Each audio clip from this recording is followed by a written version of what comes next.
자, 오늘 본문의 상황을 볼 때 사울이 이 사람들을 볼 때 마음이 상했겠죠. 백성들 전체가 자기를 왕으로 세웠는데 이 불량배 같은 몇몇 사람이 계속 비난하고 빈정대고 할 때 사울이 마음이 상했겠죠. 만약에 사울이 마음이 가뜩이나 상해 있었는데 12절 같은 말을 듣게 될 때는 어떻게 할까요? 그러자 같이 죽이자.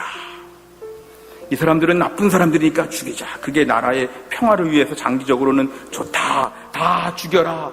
이렇게 말했으면은 사울도 상처 지향형 인생이었습니다.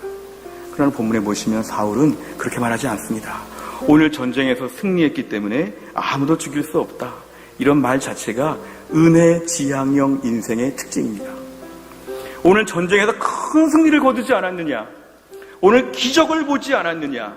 그렇게 어려웠는데 오늘 저희가 다 이기지 않았느냐? 오늘 기쁜 날이지 않느냐? 좋지 않냐? 잘 되지 않았느냐? 이 사실을 사울은 계속 묵상하는 것이죠. 기적을 묵상하고 은혜를 묵상하고 오늘의 좋은 것을 묵상하고 감사하고 막 기뻐하는 것. 오늘 12절의 사람들은 상처 지향형 인생. 아니 이기긴 이겼는데 이기고 나니까 더 섭섭합니다. 이기고 나니까 더 서운합니다. 이 사람들이 괜히 그동안에 시비를 걸지 않았습니까? 이기고 나니까 이 문제도 정리합시다 하면서 막 흥분하는 것이 12절이죠. 분명한 건 12절은 상처 지향형 인생, 13절은 은혜 지향형 인생. 우리 모두가 은혜 지향형 인생이 다 될 수 있기를 주의 이름으로 축원합니다. 우리 삶 가운데 크고 작은 수많은 일들이 있는데 잘 되었는데도 불구하고 그 속에서 몇 가지 좀 찜찜한 것 가지고 전체를 망친 것처럼 속상해하고 우울해하는 거 상처 지향형 인생의 당연한 귀결입니다. 삶에 좀 어려움이 좀 있죠. 그 속에서 어떤 은혜가 있었는가? 오늘 어떤 큰 사건이 있었는가? 오늘 뭐가 잘 됐는가? 여기에 집중하는 사람을 은혜 지향형 인생이라고 합니다. 오늘 사탄은 우리를 늘 예민하게 만듭니다. 무슨 일이 잘 돼도 속상하고 안 돼도 속상하고 이러나 저러나 다 상처를 부추깁니다.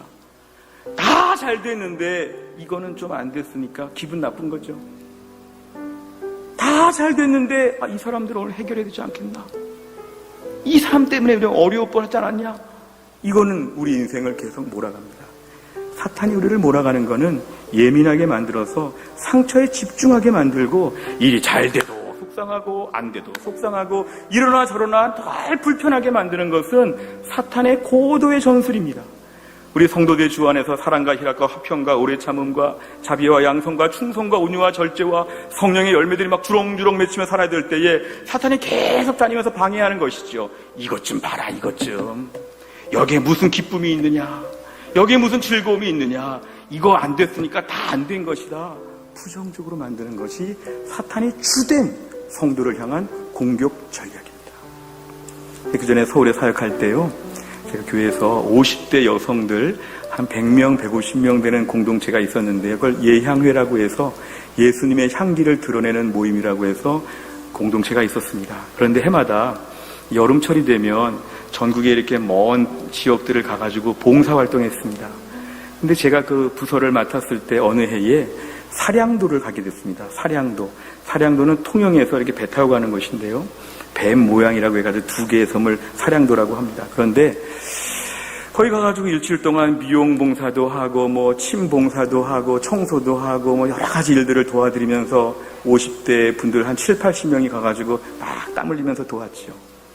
그래서 제가 가만히 보니까 제 지도 목사로 갔는데요. 마지막 날 떠나기 전에, 마지막 날 마무리하기 전에 강평회를 한다 그래서 제가 한번 자치적인 조직이니까 제가 한번 강평회 어떻게 하나 보고 저는 좀 가만히 듣고 있었습니다. 그러니까 뭐 회장이 나가서 얘기하고 뭐 임원들이 얘기하고 막 하는데 강평회 하는 시간에 얼마나 불편한지 모릅니다. 회장, 이번에 우리 단기 선교 준비한 거 준비가 소홀했습니다. 임원들이 부족했습니다.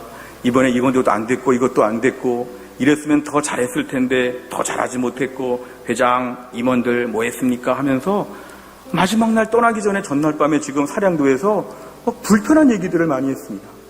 그러고 보니까 서로가 막 당신이 때문에 그렇습니다. 당신이 뭘 잘못했습니다 하면서 마지막 날 그런 분위기죠. 야, 제가 가만히 듣고 보다가 이게 아무리 자치 조직이지만 내가 목사로서 지도해야 되겠다. 지도. 제가 나가서 얘기했습니다. 권사님들, 집사님들, 지금처럼 하는 거는 잘못하는 것입니다. 한 주간 동안에 여러분들 안 좋은 일들 계속 나누고 묵상하면 이번 일은 하나님이 기뻐하지 않으십니다. 뭘 잘못했나에 집중하지 말고 한 주간 동안 여기서 받은 은혜를 나누십시오. 지난 월요일부터 금요일까지 여기 와가지고 어떤 은혜가 있었습니까? 전도하면서 섬기면서 어떤 마음의 기쁨이 있었습니까? 놀라운 역사가 있지 않았습니까? 우리 그런 은혜 받은 얘기하고 은혜에 집중해서 지금부터 다시 강평에 하십시오 하고 제가 얘기를 했습니다. 다시 했죠. 다시 하다 보니까 집사님들, 권사님들이 여기 오기도 어려웠는데 오게 되었고, 여기 와서 전도하다가 어떤 사람들 무당이 돌아온 적도 있고, 또 어떤 사람들은 너무 고맙고 뭐 이런저런 얘기를 많이 했는데 울음바다가 됐습니다. 울음바다. 어떻게 내가 여기 와서 이런 일을 섬길 수 있었을까부터 시작해가지고 7, 80명이 다 울음바가 되어서 울고 기도하면서 당신에게 이런 점이 고맙고 이번에 이런 일이 참 잘 됐고 이런 얘기하면서 마지막 날 부흥회하듯이 마무리가 되었습니다. 제가 그걸 보면서 뭘 느꼈냐 하면요, 우리 인생은 어디 가나 좋은 일과 힘든 일이 섞여 있습니다. 흔히 교회에 속한 모든 부서들 중에 강평해야 한다, 평가해야 한다 그러고 상처받은 일들이 참 많습니다. 하나님을 배제하면 상처받습니다. 이 일 가운데 하나님이 어떻게 일하셨는지를 묵상하면서 은혜를 나누게 되니까 굉장히 은혜로운 분위기가 연출되는 것이죠.